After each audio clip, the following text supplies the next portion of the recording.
Après un premier opus réussi dont j'avais été fervent défenseur sur YouTube dans ma précédente critique, Rebel Moon revient aujourd'hui avec une deuxième partie qui fait cette fois-ci beaucoup moins parler d'elle sur les réseaux. Alors est-ce que 4 mois plus tard, Zack Snyder nous pond ici un classique qui corrige les défauts de son premier film, ou bien est-ce qu'il reste simplement sur la même formule en demi-teinte? C'est ce que je vous propose de découvrir aujourd'hui dans cette critique.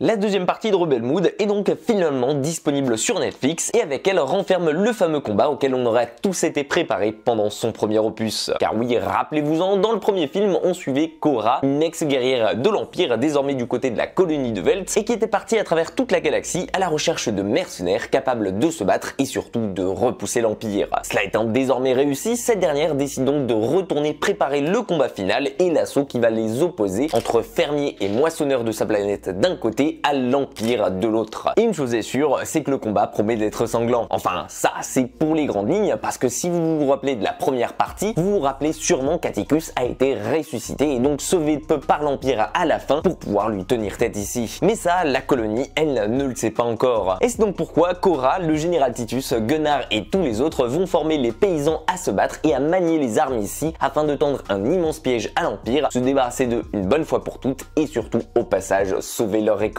Donc bon, on va poser les bases directement ici. Si vous étiez venu pour l'action et pour le combat final dans cet opus, je peux vous assurer que vous allez être totalement servi. Parce que globalement, on va pas se mentir, en 2 heures de temps que dure cette deuxième partie, c'est clairement juste pour une immense baston qu'on est revenu ici. Rébellion, tuerie et sabordage seront donc les maîtres mots de ce Rebel Moon l'entailleuse et on peut dire que de ce côté-là, Zack Snyder va se faire plaisir à fond. Explosion à tout va, village transformé en champ de bataille et surtout mort héroïque, voici donc ce qui va rythmer le quotidien de nos héros ici. Comprenez donc par là que si vous êtes un immense fan de Michael Bay, en quelque sorte, cet opus vous est carrément destiné. Mais alors, du coup, quid de la patte de Zack Snyder, celui pour lequel on est venu à l'origine ici, celui qui en général adore nous mettre en avant des personnages hauts en couleur, leur donner un côté héroïque, nous offrir des quêtes spectaculaires et des moments grandioses à l'écran, et surtout celui qui voulait faire de ce Rebel Moon un nouveau space opéra pour définir le genre. Parce que oui, je sais que c'était ça qu'on s'était préparé à voir dans cet opus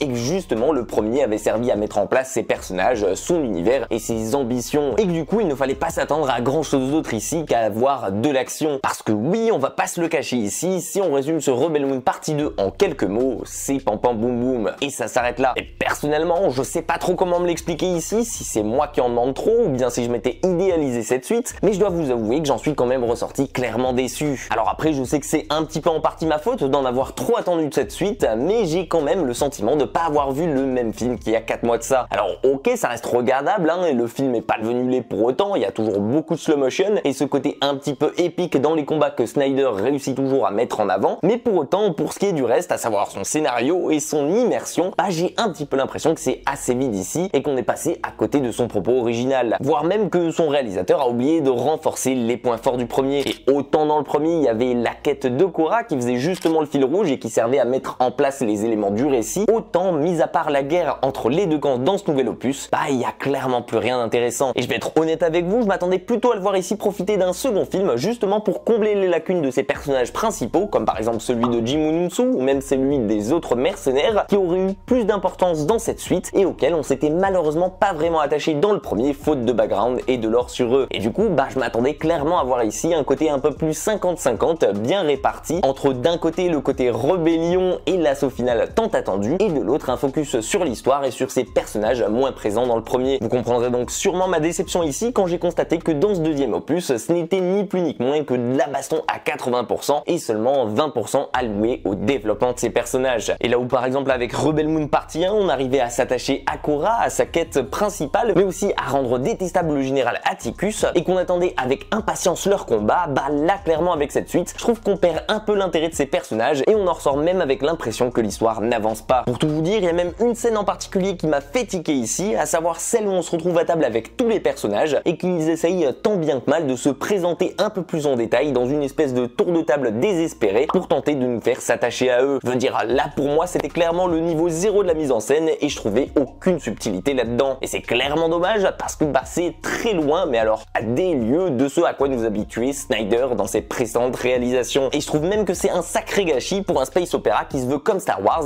parce parce que dans la finalité, que ces personnages meurent ou non, au final, on en a clairement rien à foutre. Alors je vous dis pas pour autant que le film est entièrement à jeter, et ça reste néanmoins la suite logique des événements après le 1, mais je vous préviens qu'il faudra clairement pas s'attendre à voir quelque chose ici de subtil, ni même d'au moins aussi passionnant que Rebel Moon, premier du nom, réussissait à l'être. Mais bon, si de votre côté vous vouliez de la baston, un film sans prise de tête et facile à regarder, bah je pense qu'il y a moyen d'y trouver son bonheur. Et vous, qu'est-ce que vous avez pensé de ce Rebel Moon partie 2? Et surtout, est-ce que vous l'attendiez encore après le 1? N'hésitez pas à me partager votre avis sur le film dans les commentaires, je suis curieux de lire tout ça. En attendant, j'espère que ma vidéo vous aura plu et qu'elle vous aura pu aider à lever certains doutes sur ce film, et si c'est le cas, n'hésitez pas à me le faire savoir en lui laissant un petit like, en la partageant ou bien en vous abonnant à la chaîne si ce n'est pas déjà fait. En attendant, prenez soin de vous et quant à moi, je vous dis à très vite dans une toute nouvelle critique.